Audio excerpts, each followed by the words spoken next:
ప్రతి వ్యక్తిని కలిసి ఫోటో దిగిన తర్వాతనే నేను వెళ్తాను. మీకు ఆ డౌట్ వద్దు.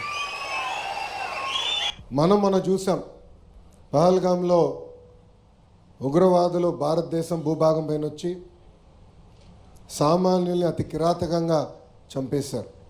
మన ప్రధానమంత్రి గారు అమరావతి కార్యక్రమానికి వచ్చినప్పుడు నేను ప్రధానంగా 2 విషయాలు చెప్పాను. నమో గారు తీసుకునే ఏ నిర్ణయం అయినా మేము అందరం మీకు అండగా ఉంటామని చెప్తాం జరిగింది. 2 విషయం కూడా చెప్పా. 1 కాదు 100 పాకిస్తాన్లు వచ్చినా మన దగ్గర ఒక మిసైల్ ఉంది, ఆ మిసైల్ పేరే నమో అని. దాని ఫలితాలు ఈరోజు చూస్తున్నాం. ఒక పక్కన ప్రధానమంత్రి గారు ఒక సాహసోపేతమైన నిర్ణయం తీసుకున్నారు. ఎవరైతే భారతీయులను చంపారో వాళ్ళని వదిలిపెట్టకూడదని నిర్ణయం తీసుకుని మనం కూడా ఈరోజు మన ఆర్మీ సోదరులు దాడులు చేస్తున్నాం. సో ఇక్కడ మిమ్మల్ని అందరినీ ఒక విషయం కోరాలనుకుంటున్నాం. మన జవాన్లకి మనం అండగా నిలబడాలి. వాళ్ళ ప్రాణాలు లెక్క చేయకుండా మన రక్షణ కోసం వాళ్ళు పోరాడుతున్నారు.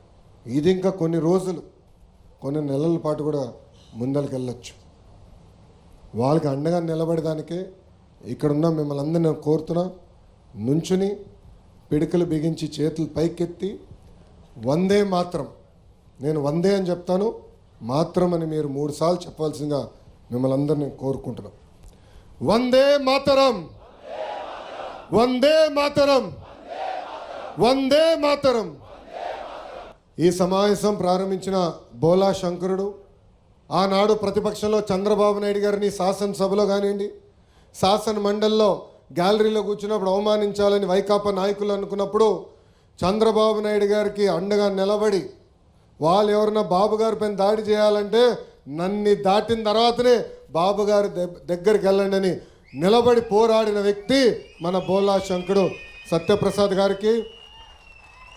నా జీవితాంతం ఒక వ్యక్తిని నేను తిట్టుకుంటూ ఉంటాను. ఆ వ్యక్తి పేరు పల్లా శ్రీనివాస్ గారు. ఒక పక్కన కూటమి ప్రభుత్వం 94% సీట్లు గెలిచినాయి. 175 స్థానాల్లో 164 స్థానాలు గెలిచినాం. ఇంకో పక్కన మంగళగిరిలో 91,000 పైచీలక ఓట్ల మెజార్టీతో నేను గెలుస్తున్నానని వచ్చింది. చాలా ఉత్సాహపడ్డా. రికార్డు కొట్టారా ఈసారి అనిపించింది. ఒక్క క్షణం కూడా లేదు. అది మావాడు వచ్చి అంత సీన్ లేదు సార్, పల్లగారు రికార్డు కొట్టేశాడు అన్నాడు. అరే పోన్లేరా భయ్, కనీసం నంబర్ 2 వస్తామనుకున్నాను. సర్టిఫికేట్ తీసుకొని వెళ్ళా. బయటకు వచ్చే లోపల మా పిఆర్ వచ్చి, సార్ పొరపాటున నంబర్ 2 అంటారు, మీరు ఇప్పుడు నంబర్ 3 అయ్యారు సార్ అన్నారు. అదేమైందబ్బా అంటే భీమిలి నియోజకవర్గం నంబర్ 2 కొట్టేసింది సార్. ఆ రోజు అక్కడి నుంచే నేను పల్లా శ్రీనివాస్ అన్నకు ఫోన్ చేసి, అన్న జీవితాంతం మిమ్మల్ని నేను గుర్తుపెట్టుకుంటా, మిమ్మల్ని వదిలిపెట్టే ప్రసక్తే లేదని చెప్పాను. ఆయనలో గొప్పతనం ఉందండి. ఎప్పుడు నవ్వుతూ ఉంటారు, ఎప్పుడు నవ్వుతూనే ఉంటారు. ఉత్తరాంధ్రలో నేను శంకరావం కార్యక్రమంకి వెళ్ళినప్పుడు కూడా అడిగాను కారులో, అన్న మీ బలం ఏంటి, ఎప్పుడు నవ్వుతూ ఉంటారు, ఎంత ఇసుకిచ్చినా ఇసుక రాదు, ఎంత ఎవరికి క్షణిక ఆవేశం ఉండదు, ఎట్లా మీకు ఇది చేయగలుగుతున్నారని అడిగినప్పుడు నవ్వుతూనే సమాధానం చెప్పాడు. ఆ నవ్వుతూనే అందరినీ పడేసిన వ్యక్తి మన రాష్ట్ర అధ్యక్షుల వారు పల్లా శ్రీనివాస్ గారికి. ఇంకో పక్కన ఎన్నికలప్పుడు మనకు అండగా నిలబడి, మనకు సమస్యలు ఉన్నప్పుడు మీకు ఇక్కడ ఉండి నవ్వుతాయి. ఈరోజు కారులో ఆయన చెప్పారు, పార్లమెంట్లో నాకు ఎన్ని ఫోన్ కాల్స్ వచ్చినాయి, ఒక సత్యవేళలో అన్ని ఫోన్ కాల్స్ వచ్చినాయి సార్ అని చెప్పిన జోనల్ కోఆర్డినేటర్ దీపక్ రెడ్డి గారికి, మన పార్లమెంట్ అధ్యక్షువారు నరసింహ యాదవ్ గారికి, అబ్జర్వర్స్కి వచ్చిన చంద్రశేఖర్ గారికి, శ్రీపతి గారికి నా హృదయపూర్వక నమస్కారాలు తెలుపుకుంటూ, నేను పాదయాత్రలో చెప్పా, పాదయాత్ర తర్వాత కూడా చెప్పాను, అధికారికంగా ఏమైనా కార్యక్రమాలు చేయాలని వచ్చినప్పుడు ముందుగా ఉత్తమ కార్యకర్తల్ని, అదేవిధంగా క్లస్టర్ యూనిట్ బూత్ గ్రామ మండల అధ్యక్షులు కలిసిన తర్వాతనే కార్యక్రమాలు చేపడతానని ఆనాడు హామీ ఇచ్చిన హామీ మేరకు ఈరోజు మీ లోకేష్ మీ ముందర నిలబడుతున్నారు. కార్యకర్తలు లేనిది తెలుగుదేశం పార్టీ లేదు. ఆనాడు మనందరం చూసాం, పంచాయతీ ఎన్నికలు జరుగుతుంటే వైకాపాలు అన్ని రకాలుగా అవమానించి ఏకంగా మన చేతుల్లో ఉన్న నామినేషన్ పత్రాలు తీసుకెళ్ళి చింపేయాలని ప్రయత్నించినప్పుడు ఒక తాతయ్య, ఎవరది అంజిరెడ్డి తాత మీసాలు మెలేసి తొడగొట్టి రారా అని చెప్పారే, అది నాకు స్ఫూర్తి.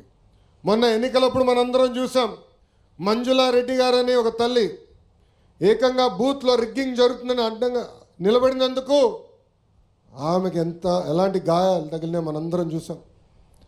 రక్తం గారుతున్నా కూడా బూతుల్ని వదిలిపెట్టకుండా చివరి ఓటు పడే వరకు నిలబడిన మంజులారెడ్డి గారే నాకు స్ఫూర్తి. పల్నాడులో మళ్ళీ చూసాం, తోట చంద్రయ్య గారు ఫోటోలు మనందరం చూసాం. ఆనాడు వైకాపా నాయకులు చంద్రయ్య మెడపై కత్తి పెట్టి చెప్పండి అని చెప్తే, లేదు జై తెలుగుదేశం, జై చంద్రబాబు నాయుడు అని చెప్తే ఏకంగా కత్తి పెట్టి మెడగొస్తాం. తోట చంద్రయ్య నాకు స్ఫూర్తి. అందుకే పల్లాన్న చెప్పినట్లు ఎన్ని కార్యక్రమాలున్నా ఏమున్నా ముందల కార్యకర్తల్ని కలిసిన తర్వాతనే ఈరోజు రాష్ట్ర పార్టీ ముందలకెళ్తుంది. మీరందరూ ఒక్క పిలుపు మేరకు, ఆనాడు చంద్రబాబు నాయుడు గారి నిర్ణయం మేరకు మీరు నిలబడి పోరాడి ఇక్కడ తెలుగుదేశం పార్టీని గెలిపించారు. ఆనాడు ఇక్కడున్న దీపకన్నా మీ దగ్గర ఉన్నారు, మీకు అండగా నిలబడ్డారు. మనందరం కలిసికట్టుగా పనిచేసుకున్నామే. బూత్ దగ్గర నుంచి రాష్ట్ర స్థాయి వరకు ఒక మాట మీద నిలబడం కనుకనే భారతదేశ చరిత్రలో ఎప్పుడు లేని విధంగా 94% సీట్లు మనం కైవసం చేసుకున్నాం. ఎన్నికలు అయిన తర్వాత మన సభ్యత్వ కార్యక్రమం చేసుకున్నాం. భారతదేశ చరిత్రలో ఏ ప్రాంతీయ పార్టీ చేయని విధంగా 1 కోటి మంది సభ్యులు మనకి సొంతం అయ్యారు. సభ్యత్వం చేసుకున్నాం. ఇప్పుడు కొత్తగా కమిటీలు ఏర్పాటు చేసుకుంటున్నాం. కుటుంబ సాధికార సారథి కానివ్వండి, క్లస్టర్ యూనిట్ బూత్ కమిటీలు ఏర్పాటు చేసుకుని ముందరికి వెళ్ళాల్సిన అవసరం ఉంది. వేదికమైన ఉన్న అబ్జర్వర్స్ ఆధ్వర్యంలో ఆ కమిటీలు ఏర్పాటు చేస్తాం. ఎవరికి ఎలాంటి సందేహాలు అవసరం లేదు. కమిటీలు కేవలం ప్రతిపాదన మాత్రమే.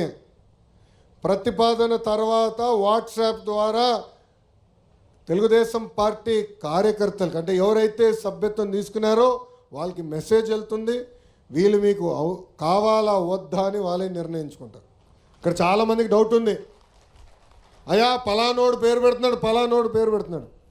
కార్యకర్తలు ఒప్పుకోపోతే ఆ పేరు ఎక్కడికి వెళ్దారు అబ్బాయి, ఎందుకు కంగారు, ఎక్కడికి వెళ్దాం. సో ఒక పారదర్శకంగా ఈరోజు మన అందరం కమిటీలు వేసుకుని ముందరికి వెళ్తాం జరుగుతుంది. అంతేకాకుండా మన ప్రభుత్వం వచ్చిన 10 నెలల్లో అనేక సంక్షేమ కార్యక్రమాలు చేశాం, అభివృద్ధి కార్యక్రమాలు ముందలు తీసుకెళ్తున్నాం. ఇది మనందరం మాట్లాడాలి. భారతదేశంలో ఎక్కడ 4,000 రూపాయలు పెన్షన్ ఇవ్వట్లేదు, ఎక్కడ ఇవ్వట్లేదు, కేవలం ఒక్క ఆంధ్ర రాష్ట్రంలోనే. వికలాంగులకి ఎక్కడ 6,000 రూపాయలు ఇవ్వట్లేదు, ఒక ఆంధ్ర రాష్ట్రంలోనే. కేవలం బెడ్కే పరిమితమైన వాళ్ళకి 15,000 రూపాయలు ఏ రాష్ట్రం ఇవ్వట్లేదు, కేవలం ఒక్క ఆంధ్ర రాష్ట్రమే వాళ్ళకి ఈరోజు నెలలో 15,000 రూపాయలు పెన్షన్ ఇస్తుంది. మనం చెప్పుకోవాలి, మనం మాట్లాడాలి. మన కార్యకర్తలు ఒక చర్చ నడుస్తుంది, నాకు తెలుసు చాలామందిని కలిసాను. అనా గతంలో మన అర్హులైనా మన వాళ్ళకి ఇవ్వలేదు పెన్షన్, అది ఏదోటి మీరు చేయాలని కోరటం జరిగింది. అది ఇప్పుడు మే జూన్ మాసంలో పూర్తి చేస్తాం. జూలై మాసం నుంచి అర్హులందరికీ పెన్షన్లు ఇచ్చే బాధ్యత మన ప్రభుత్వం తీసుకుంటుందని ఈ సభాముఖం మీకు తెలుపుతున్నాం. కొత్త రేషన్ కార్డులు కూడా ఇవ్వాలి. గతంలో మన కార్డులే కట్ చేశారు, మన సానుభూతి పరుల కార్డు కట్ చేశారు. దానివల్ల మనకు రావాల్సిన సంక్షేమ కార్యక్రమాలు ఆగిపోయినాయి. ఆ కార్యక్రమానికి కూడా ఇప్పుడు మనం శ్రీకారం చుడుతున్నాం. అన్న క్యాంటీన్ ప్రారంభించాం. గుంతలు చాలా మేరకు మనం పూడ్చడం జరిగింది. వచ్చే 2 నెలల్లో అన్నదాత సుఖీభవ తల్లికి వందనం కూడా మన ప్రభుత్వం అందజేయబోతుందని ఈ సభాముఖ కార్యకర్తలందరూ నేను తెలుపుతున్నాను. గతంలో కూడా సంక్షేమం చేశాం, గతంలో కూడా అభివృద్ధి చేశాం. కానీ 1989లో కూడా ఓడిపోయాం, 2004లో ఓడిపోయాం, 2019లో ఓడిపోయాం. పార్టీ ఆవిర్భావం దగ్గర నుంచి కేవలం ఒకే ఒకసారి 2 టర్మ్లో కంటిన్యూస్గా కొట్టాం, అది 1999లో. దానికి ఒక కారణం ఉంది. ఆ జబ్బు పేరేంటో తెలుసా? అలక. ఏంటది? అలక. ఒక కుటుంబంలో మనందరం ఉంటాం. ఆ కుటుంబంలో మనం అనుకున్న నిర్ణయాలు అవ్వకపోవచ్చు. అలాగే ఒక రోజు పడుకుంటాం, కానీ రెండో రోజు మనం అందరం కూర్చుని భోంచేసుకుంటాం, కలిసికట్టుకు వెళ్తాం.